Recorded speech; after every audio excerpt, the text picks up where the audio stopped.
అయితే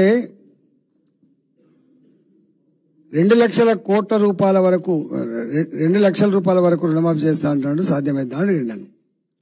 అంటే ఇంపాసిబుల్ అని చెప్పిన.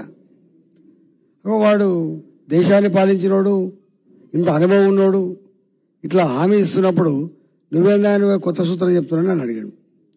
Sir, boss is always right, కానీ విషయాన్ని చెప్పాలి కదా.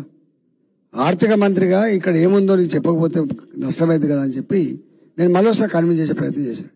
నథింగ్ డూయింగ్, మీరు 80% కూడా మనం కూడా చేయాలి. వాడు ఎన్ని అడ్డదాలైనా తొక్కి వాడు గవర్నమెంట్ రావాలనుకున్నప్పుడు నీకెందుకు కథ, నువ్వు కూడా మనం చేయాలన్నాడు. అంటే మీ ఇష్టం సార్ అంటే 1 లక్ష రూపాయల రుణమాఫీ ఇచ్చిండు. గుర్తుందా? 2018లో 2018 ఎన్నికల ముందు టిఆర్ఎస్ పార్టీ మేనిఫెస్టోలో 1 లక్ష రూపాయల రుణమాఫీ చేస్తా అని చెప్పి పెట్టినాం. మీకు ఐడియా ఉండాలి. పెడితే 4.5 సంవత్సరాలు గడిచింది, ఇవ్వలేకపోయిండు. రెండో మాట ఏమైంది తెలుసా? మొత్తం రైతుల యొక్క అకౌంట్స్ అన్ని కూడా బ్యాడ్ అకౌంట్స్ అయిపోయినాయి. అప్పు పుడతలేదు. వాళ్ళ పిల్లలు ఎక్కడ అమెరికా పోవాలన్నా లేకపోతే రూరల్ హౌసింగ్ లోన్ తీసుకోవాలన్నా అప్పు పుడతలేదు.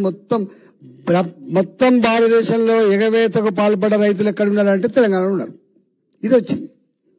లాస్ట్కు మొన్న మీరు చూసిండ్రు, రింగ్ రోడ్ అమ్ముకుంటే ఇచ్చిన పైసలు 7,600 7,800 కోట్లు.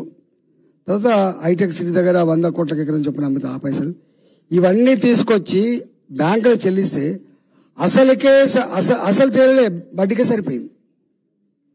మీకు నిన్న మనం నడతాను చూసినా, ఎన్నికల ముందే నేను ఒక మాట చెప్పినా,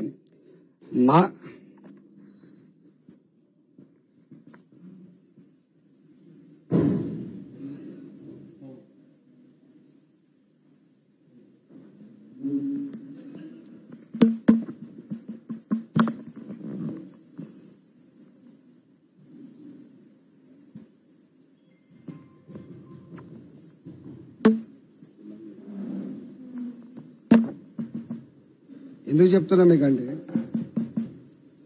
వినొస్తుందా అని.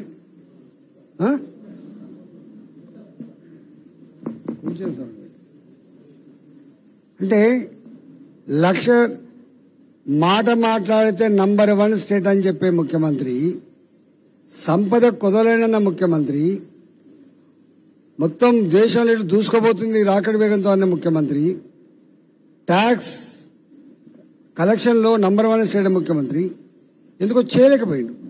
చివరికి ఆ పైసలు వస్తే ఇంట్రెస్ట్ సరిపోయింది. ఎందుకు ఈ మాట అంటున్నా అంటే, ఉండనిది ఎందుకు ఈ మాట అంటున్నా అంటే, ఇవాళ రేవంత్ రెడ్డి గారు ఇచ్చిన హామీలు మీరు ఇప్పుడు చూసిందా? మహిళలకి 2,500 రూపాయలు ప్రతి నెల వృత్తి ఇస్తా అని చెప్పిండు.